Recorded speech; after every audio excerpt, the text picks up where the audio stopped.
Há quase um mês, todas as respostas geradas pelo principal e-mail do Twitter de atendimento à imprensa têm sido a mesma: um emoji de cocô. Estadão, Folha, BBC, veículos do mundo inteiro que buscaram esclarecimentos a respeito da conduta do Twitter diante de casos de massacres em escolas brasileiras receberam a mesma resposta: só um emoji de cocô. Claro, a imprensa ficou com ódio, Flávio Dino ameaçou banir a rede do Brasil e até Felipe Neto começou a campanha histérica "Twitter apoia massacres".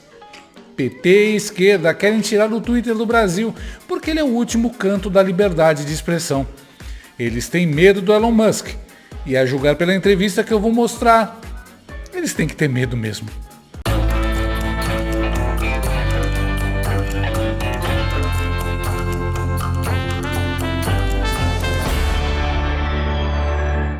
Elon Musk se sentou com um jornalista lacrador da BBC, acho que o nome dele é James Clayton.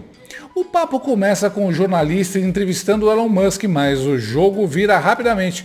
O jornalista não sabia que o papo estava sendo transmitido ao vivo no Twitter Space e que ele, além de entrevistador, também era o entrevistado. Eu peço que você assista isso. Olha que coisa mais linda. I would only just add that we have spoken to people who have been sacked that used to be in content moderation, and we've spoken to people very recently who were involved in moderation, and they just say there's not enough people to police this stuff, particularly around hate speech in the company. Is that what something hate that you speech want are you to talking address? about? I mean, you use Twitter. Right. Do you see a rise in hate speech? I mean, Just a personal anecdote, like what do you? I don't. Personally, for you, I would see I get more of that kind of content, yeah, personally. But I'm not going to talk to the rest of for the rest of Twitter. You But see more personally, hate speech personally. I would say I would see more hateful content in that. Content you don't like or hateful? What do you mean to describe a hateful thing? Yeah, I mean, just content that will solicit a reaction, something that may include something that is slightly racist or slightly sexist, those kinds of things. So you think if something is slightly sexist, it should be banned? No, Is that what you're saying? I'm not saying anything. I'm saying. Well, I'm just curious. I'm trying to understand what you mean by hateful content. And I'm asking for specific examples. And you just said that if something is slightly sexist, that's hateful content. Does that mean that it should be banned? Well, you've asked me whether my feed, whether it's got less or more. I'd say it's got slightly more. That's why I'm asking for examples. Can you name one example? I honestly don't need. Honestly, I You don't. can't name a single example. I'll tell you why, because I don't actually use that for you feed anymore, because I just don't particularly like it. But you And said actually, you- a lot of people are quite similar. I only hang look at on a my second. following. You said you've seen more hateful content, but you can't name a single example, not even one. I'm not sure I've used that feed for the last 3 or 4 weeks, and Well, then how did you see that hateful content? Because I've been using Twitter since you've taken it over for the last 6 months. Okay, so then you must have at some point seen for you hateful content. I'm asking for one example. Right. And you can't give a single one. And I'm saying I say, sir, that you don't know what you're talking about. Really? Yes, because you can't give me a single example of hateful content, not even one tweet. And yet you claimed that the hateful content was high.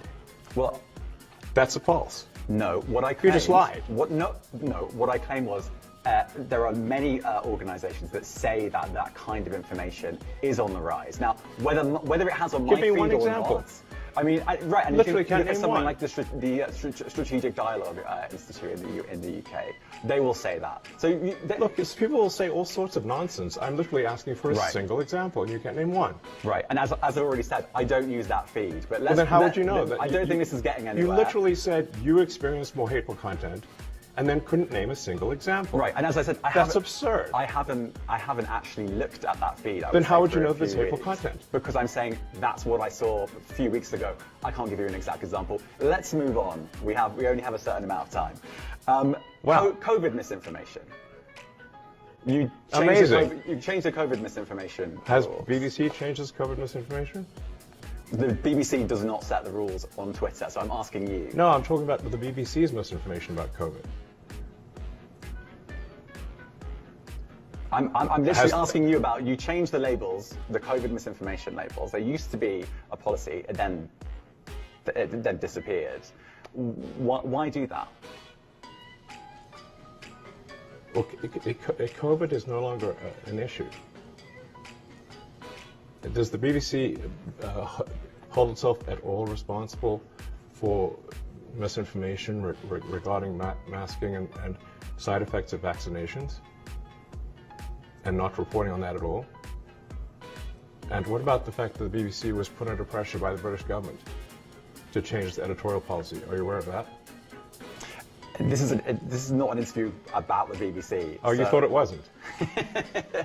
I see now why you've done Twitter Spaces. I am not a representative of the BBC's editorial policy. I want to make that clear. Let's talk about something else. You want to talk about the BBC? You too. All right, let's talk about something else. You weren't expecting that. Let's talk about something else. Você nocauteado, tá no chão e diz: vamos falar de outra coisa.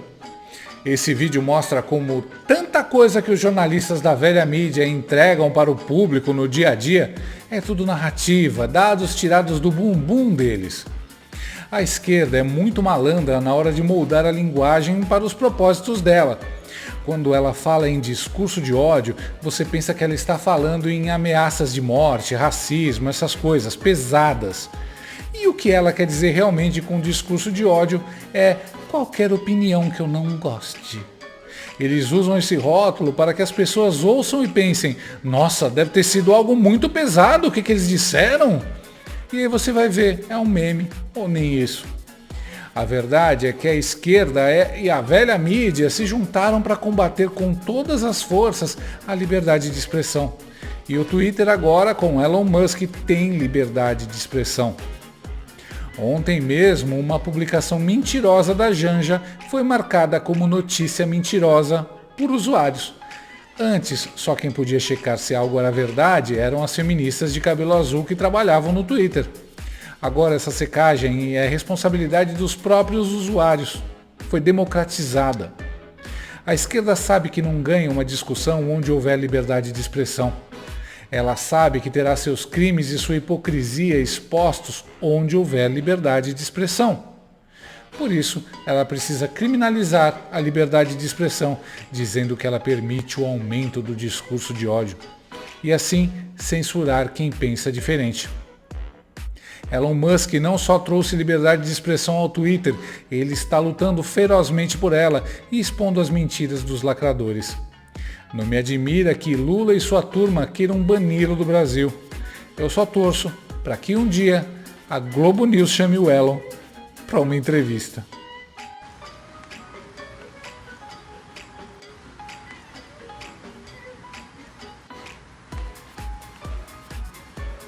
Gostou desse vídeo? Então inscreva-se no canal, comente, curta e compartilhe com seus amigos. Não gostou? Compartilhe com seus inimigos. Até o próximo vídeo, se o mundo não acabar antes. Por hoje é só.